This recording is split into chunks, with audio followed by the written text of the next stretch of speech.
Hi there, Leo. Thanks so much for tuning in. I'm Astrogirl, and we're looking at September 19 through the 25th.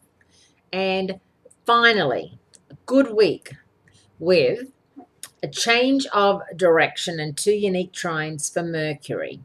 The first day of fall for people in the northern hemisphere and a tricky sign change for Venus. However, the sign change for Venus is actually a good one for you. Make this week both unusual and intense. Mercury, the communicator, the planet of organization, which has been out of phase since August 29, finally reaches the end of his retrograde period, early Thursday, September 22nd, which means that reassessment time is over and communications and travel schedules are all back on track. Mercury makes a harmonious trine with Pluto on Tuesday, September 20th, whilst it's still retrograde, and then again on Friday, September 30th, when it is direct. So it trines Pluto retrograde and direct within 3 days of each other. It's a rarity and has a twofold effect on sharpening our wits and energizing our brain power. The 2016 fall equinox takes place on Thursday, September 22nd. Fall is the time of year when the sun's entry into Libra coincides with its highest point over the Earth's equator.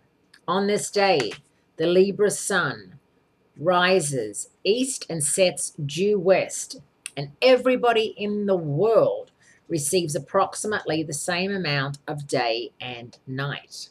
So it's a really special date, and it's a time for you to realize that we don't have that much left of the year. What did you start out to do, and what do you hope to achieve in the next few months? We've got October, November, December, and of course December especially is very much taken up with holidays and family and all that sort of thing. So if you're working towards something, you've got October and most of November to really solidify whatever it is you're trying to do. On Friday, September 23, Venus leaves the comfort of its Libran home turf for the deeply intense and emotional landscape of Scorpio, where things can get complicated because Scorpio brings out Venus's shadow side, which involves power and danger. When Venus is in Scorpio, the green-eyed monster of jealousy and its evil twin resentment are most liable to come slithering out of the woodwork. If you're trying to work through a crisis in your love life or financially, forget about talking about it, because this is especially hard for air signs who insist on verbal communication. All the water signs, the crab, the Scorpio, and the fish, are highly emotional and nonverbal.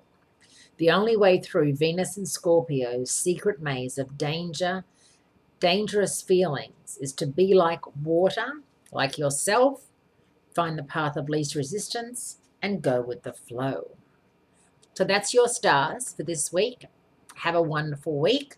Get back on that horse now that Mercury is moving direct, and I'll speak to you again soon.